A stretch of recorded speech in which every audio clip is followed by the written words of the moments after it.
Hey folks, back again with another vlog. This is Sym-Bionic Titan, episode 1. So request for Shane. Thank you as always for your months now of loyal Patreon backing. You've been there almost since the start, so thank you very much. One of my earliest backers. I think this is the 6th or 7th video you've commissioned, which is awesome. Anyway, so this is actually a show that I've seen before. I checked with Shane that he was okay with that before I recorded this video. I've seen most or all of it. I can't remember for sure because it's been some time. I think I saw all of it. Anyway, the main thing I noticed right from the start is that this is a show that wears its influences on its sleeve. So I'm going to start by talking about those. Now, that's actually pretty typical from what I've seen of Genndy Tartakovsky, which actually isn't that much, which might surprise you. But I didn't have cable until like 2003. So I actually missed most of Cartoon Network stuff from the late 90s, early 2000s, which is kind of where Tartakovsky's main output was. I mean, I've caught reruns here and there, but Sym-Bionic Titan is the only one of his shows that I really watched from the beginning. The only one that I could have really was the Star Wars one, and I just had no interest in that, because Star Wars. But still, from what I've seen, from what I've read, Tartakovsky is not someone who tries to hide what's influenced him. He enjoys making clearly visible references to it. And that's everywhere in this show. But what struck me as interesting was I think of this as Tartakovsky's take on mecha anime, and it very much is. But a lot of the images we were presented with came from other sources, from Western sources. It's a very Western take on the genre. For example, when the rift opens up and the ship emerges, I thought immediately of Superman. And specifically of Superman the Animated Series. That's very similar to the young Superman's ship arriving at Earth. And I don't think that's a coincidence. Also, very clear influence is like teen movies of the 80s. It's got that, very stratified kind of high school with nerds at the bottom, which by the time this show came out really wasn't true anymore. If it ever really was. And, the cheerleaders are the most dangerous people there. In TV high, maybe. In real life, it depends a lot on which high school you go to. It could be the cheerleaders. It could be one of the other clubs. It could be the student council. It could be, the rich kids who don't do much of anything activity-wise. It could be one of the gangs. I mean, it really depends on where you went to school. That said, this isn't about a real high school. This is about TV school. The big anime influence I saw actually really surprised me. Because during their transformation, combination sequence, whatever you want to call it, the way they emerge from their mecha and kind of spin around each other, and, the male and the female merging, reminded me a lot of Magnus, which is an interesting thing to be drawing on. Magnus used to be, he's diversified more, so it doesn't show up anymore, but Magnus used to be a staple of this show Bad Anime Bad, which was kind of a traveling show kind of thing that yeah, still is actually, it's still running, goes to conventions all over the country, anime conventions mostly, obviously, and just presents jaw-droppingly terrible anime. I try to go, if I can, every year that I'm at Anime Boston, because it's fabulous, and Anime Boston is the beginning of the tour. That's where he showcases his brand new version of the show. And Magnus is kind of a recurring thing that he's shown. He always shows the same clips because I think those are the only ones he has. Magnus is a astoundingly terrible anime from the 70s that got an English dub somehow. And is kind of amazing. And one of the main, kind of amazing in how just appallingly terrible it is. Not in like an insulting way or an offensive way. It's just kind of the point of mecha anime is to showcase cool things. Especially the super robot genre of, or subgenre of mecha anime, which is what this is really part of. A big part of the point is to just show giant robots being awesome. You know, fighting giant monsters in over-the-top spectacular ways. And the things Magnus's creators thought were cool mostly aren't. So it's an interesting choice to be referencing visually. Now, it's possible that there's some other anime I don't know that's what he's actually referencing, but I like to believe that either he was one of the handful of people who saw Magnus when it aired on some local station somewhere in the world, in dub, and presumably somewhere in the English-speaking world, but that actually doesn't make much sense because I don't think Tarkovsky was in the US when he was that age, or whatever. Maybe he saw it in some other country. Maybe he went to an early Bad Anime Bad show at some convention. Regardless, I like to believe he's drawing on Magnus simply because it entertains me. Because it was a silly, silly show. But it follows the general pattern of the 70s super robot show. In the sense that there are these powerful fighting robots, which are piloted by people inside them. There's an alien overlord who is sending giant, horrible monsters one by one to attack. And the robots fight the monsters, and they can combine into an even bigger, godlike robot of amazing power that always defeats the horrible monsters. It's essentially... What's funny is that probably the most familiar example in the US is at the live-action version, Power Rangers, which is actually a whole different genre entirely. But they share a lot of DNA. They both share a very large debt to kaiju films like Godzilla and the like of the 50s and 60s, as well as deriving from mostly Go Nagai's manga in the 60s and 70s, I believe. Might have just been the 70s. I mean, he continued writing for decades, but I can't remember if he created super robots in the late 60s or the early 70s, but regardless. I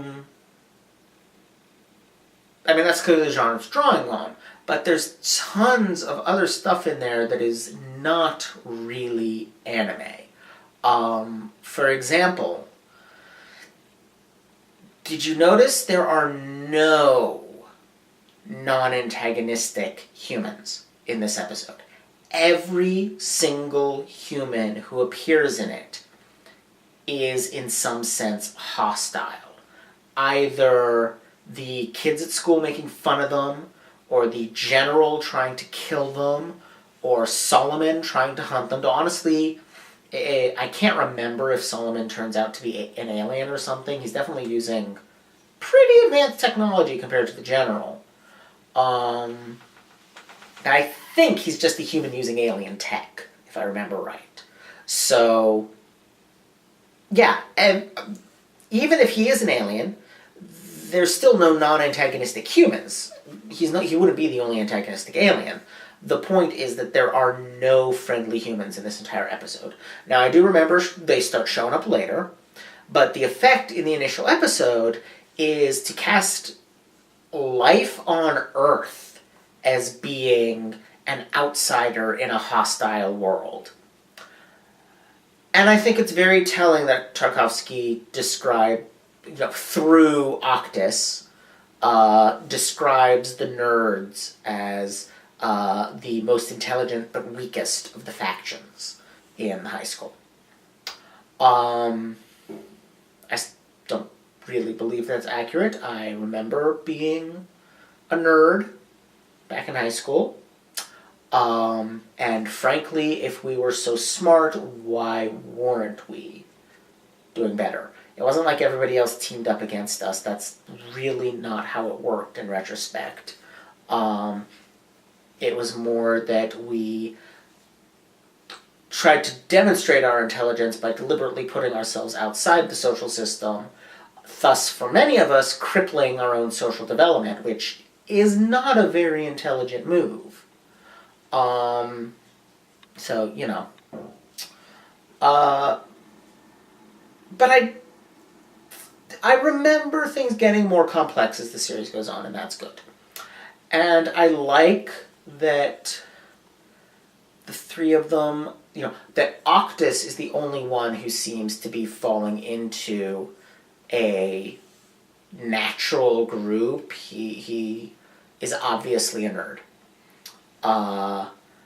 Where the other two don't quite fit so well into any clear group, Alana has elements of the classic prep, but she's also kind of hippie and weird. So she doesn't really fit in at all. And the one who does, seem to have the most positive attention, at least from the girls, is Lance, who is kind of the brooding emo musician type, only he doesn't play an instrument, and he's also, super skilled athletically. So, he fits neatly into an anime trope, actually. He's the mysterious transfer student who's amazing at everything. What's his name from Haruhi? The psychic guy. The Esper. I can't remember his name, but to give another example, Homura from Madoka Magica is kind of a dark take on that idea, but it's something that shows up in a lot of anime. The mysterious transfer student who starts at the school in the middle of the semester. And of course, all three characters are, but Lance fits the archetype very well. Frankly, the character Lance reminds me of most is, the word I would use for him is probably Byronic. And hence, but a kind of cartoonish Byronic, because it's a cartoon. And cartoonish Byronic, well, that immediately I think of Twilight. He's Edward from Twilight. Now, we get enough of his interior life to realize that he's probably not a creepy stalker abuser, so better than Edward from Twilight. But still, he's this hybrid of, you can see the anime influences, but you can also see the Western traditions he's drawing on, which is not to say that he's based on Edward from Twilight, but that he's being drawn competently from the same sources from which Edward is drawn less competently.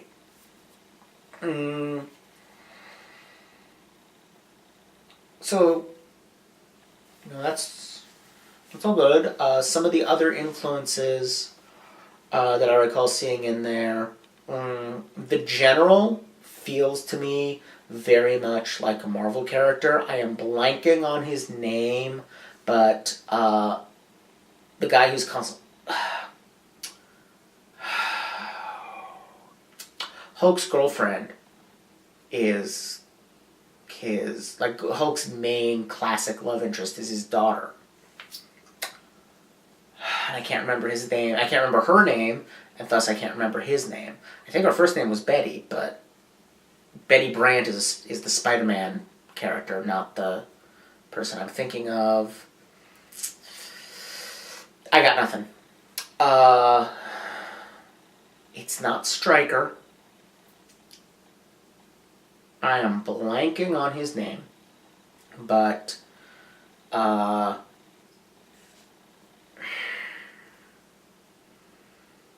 I'm really blanking on his name, but his daughter was played by Jennifer Connelly in the Hulk movie, one of the Hulk movies.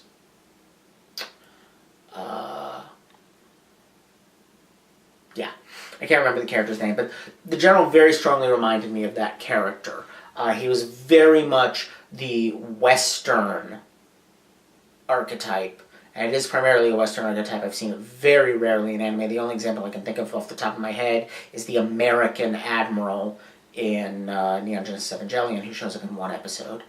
But the military commander who uses force as his solution for everything and screws everything up all the time and is always antagonizing the aliens and all that kind of stuff.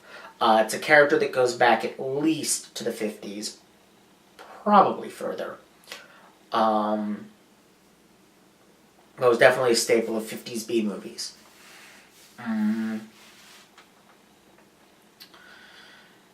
And, I mean, there's a real Men in Black vibe around Solomon's group, G3, I think they're called.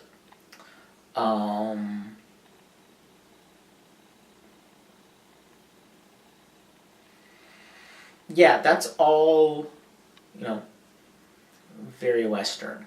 The designs of the robots are pretty anime-esque, but most of the other stuff, like the character design, is really not at all. Particularly standing out for me is the king.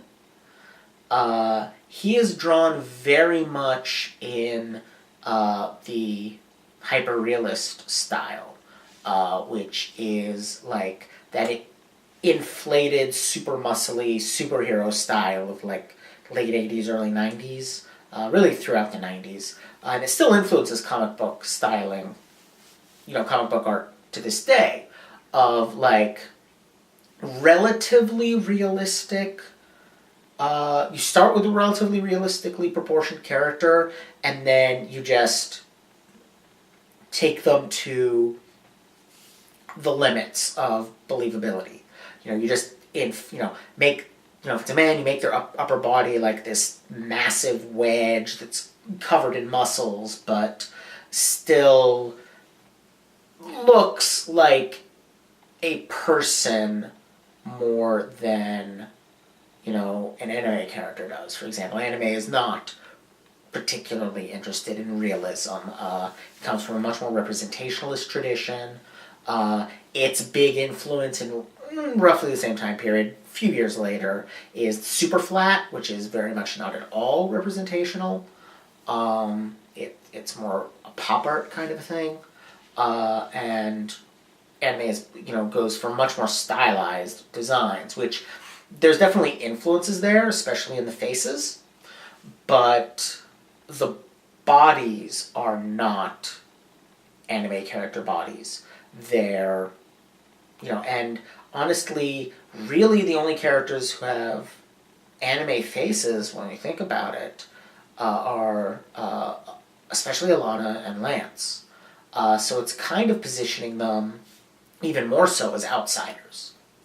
And that, I think, is still, like I keep coming back to that, is the most interesting thing about this episode, is that it's positioned our protagonists. Our protagonists are entirely aliens. There is no friendly human. Normally you would expect there to be you know, the friendly human who finds and protects them, you know, Lilo and Stitch, or Alf, or I'm trying to think of the names of anime examples, but there are, you know, Tenchi Muyo sucks, but Tenchi Muyo, where aliens come to Earth and there's a friendly human who serves as kind of an anchor of normality and they live in his house. Urusei Yatsura, that's a better example. I mean, they're both good examples in the sense of being what I'm talking about, but Urusei Yatsura is a much better show. You know, that kind of situation. Normally you have that. This, instead, is putting our positionality and our sympathies entirely with the newcomer into society, with the outsider, which I think is a positionality that Tarkovsky is comfortable with. Again, I haven't seen that much of his work, but from what I have seen, you know, Samurai Jack is the same thing. It's a fish out of water kind of thing.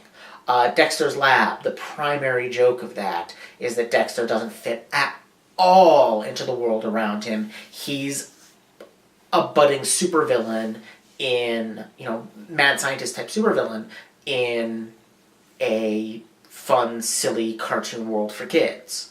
And where in most things he would be the bumbling villain, he's instead the protagonist. And, you know, so our positionality is reversed. It's placed with the person who is coming into our world from outside. And it's the same thing here. We're placed with the person who is coming into our world from outside. We're seeing our world from outside. We're seeing it, and we're seeing its flaws. Now, at the moment, we're still mostly just seeing a very simplistic, very stylized view of our world. You know, authority bad, high school cliques bad. But I think, if I remember right, it does get a little bit more, not much more nuanced, but it gets a little more nuanced as it goes along. And even without that, I mean, it's just an interesting position for us to be in. I mean, it's hardly the first time that a cartoon has been from, you know, has had an outsider as the protagonist, but usually there are characters alongside them who are not outsiders, you know, people who are part of the world.